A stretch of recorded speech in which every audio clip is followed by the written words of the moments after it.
ఎక్కడో బస్సు వెళ్తుంటే కింద బైకు పడితే 100 మంది చనిపోతే దానికి లెక్కరికి లేకపోతే కల్తీ మద్యానికి మళ్ళీ దానికి అర్ధరాత్రి పూట అని యాడ్ చేస్తుంది. ఖచ్చితంగా చెప్తున్నా, ఆంధ్రప్రదేశ్ లో ఎక్కడైనా పిడుగుపడి ఇద్దరు చనిపోతే అది ప్రకృతి వైపరీత్యం అందరికీ తెలుస్తుంది. అని శ్యామలకు మాత్రం పేపర్ ఇచ్చి పేమెంట్ ఇస్తే ఏం చెప్తారు తెలుసా?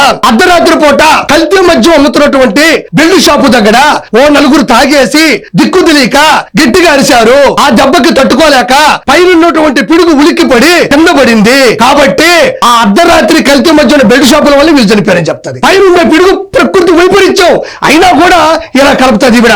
సరే, సునామీ కూడా ప్రకృతి వైపరీత్యం. ఏదైతే సముద్రంలో అలజడులు వస్తాయో లేదా భూకంపం వస్తుందో ఒకసారిగా నీళ్లు ఉవ్వెత్తులు ఎగిసిపడి ఊర్లు కావచ్చు రాష్ట్రాలు కూడా మునిగిపోతాయి. దానికి ఈవిడేం చెప్తా తెలుసా అండి? అర్ధరాత్రి పూట కల్తీ మద్యం బెల్ట్ షాపు దగ్గర నలుగురు తాగారు. తాగిన తర్వాత బాగా తిన్నారు. అది అరగక ఏదో కొడితే బాగుంటుంది సముద్రంలో దూకారు. వీళ్ళు దూకగానే నీళ్లు ఒక్కసారిగా ఊర్ల మీద పడిపోయాయి. ఊర్లో ఉండేటువంటి చాలా మంది చనిపోయారు. కాబట్టి ఇది చంద్రబాబు నాయుడు గారి వల్లే, కూటమి వల్ల ఇది వచ్చిందని చెప్తాది.